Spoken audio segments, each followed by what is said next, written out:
faut un petit peu expliquer l'origine du mot bohème. C'est un mot qui est utilisé aujourd'hui de façon universelle pour désigner tous les outsiders, mais c'est un mot qui a été inventé en France en faisant référence aux bohémiens. Les bohémiens étaient les gitans, aujourd'hui on dirait les Roms, qui venaient d'Europe orientale, qui se sont installés en Europe occidentale au début du XVe siècle.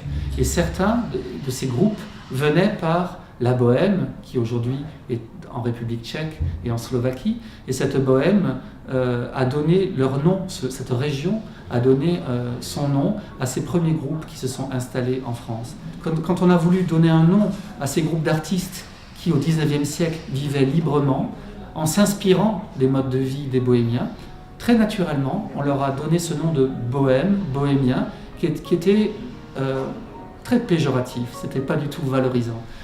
Et avec le succès des scènes de la vie de Bohème d'Henri Murger, eh bien, le mot de bohème s'est imposé comme la famille de tous les artistes qui vivent en dehors des règles et qui s'inspirent de cette vie libre de leurs prédécesseurs, les bohémiens, qui les fascinent, puisque les bohémiens sont pour les artistes des symboles de liberté.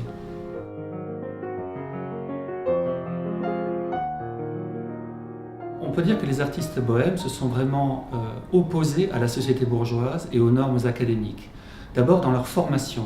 L'artiste du XIXe siècle, il doit normalement passer par l'école gratuite de dessin de sa ville, et puis ensuite l'école des Beaux-Arts de Paris, ensuite le Prix de Rome, la Villa Médicis, le Salon à son retour, et ensuite l'Académie des Beaux-Arts. L'artiste bohème ne fait pas partie de ce monde, il préfère sa liberté, mais il doit en assumer les conséquences, c'est-à-dire qu'il doit vivre l'instant présent, à la fois trouver un endroit pour dormir, trouver de quoi manger, mais aussi, dès que ce minimum est assuré, en profiter pour faire la fête. La bohemia es un fenómeno fundamentalmente urbano. Eso hace que la temática de los cuadros sea fundamentalmente urbana.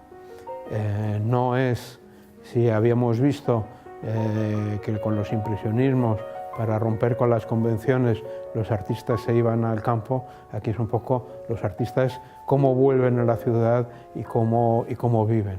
Para esta pintura, a bohemia, pues claro, son fundamentales los autorretratos. Lo que pone en relieve estos artistas de bohemia es realmente la importancia del artista. El artista como alguien que tiene ideas, que piensa, como alguien que lo que piensa es importante, porque no piensa para un cuadro, piensa sobre la sociedad, tiene un punto de vista valioso. Eso hace que el artista se refleje a sí mismo como algo más que un mero artesano pintando una escena, sino como alguien que tiene un peso moral.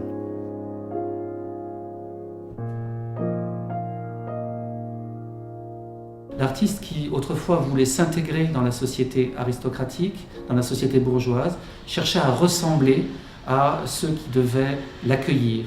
Il posait bien habillé, dans un intérieur relativement riche, avec les outils de son travail et aussi des éléments symboliques comme une muse, une couronne de laurier. Avec l'artiste bohème, l'image de l'artiste change complètement et l'image de son atelier, son studio est transformée. C'est un intérieur qui est pauvre, qui est dépouillé, qui est très simple, et l'artiste porte une sorte de nostalgie. Il n'est pas celui qui a réussi, il est celui qui est rejeté par la société. Donc c'est une attitude totalement différente et l'image de l'artiste change beaucoup.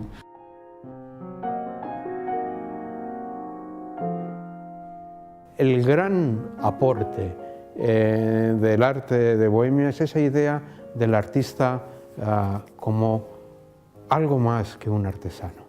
Y eso también lo encontramos en los grandes poetas. Esos son Verlaine, Rimbaud e incluso ha sido Baudelaire. Unos personajes que tienen al mismo tiempo una fascinación por el mundo moderno, pero también el malaise, también el malestar de la vida moderna.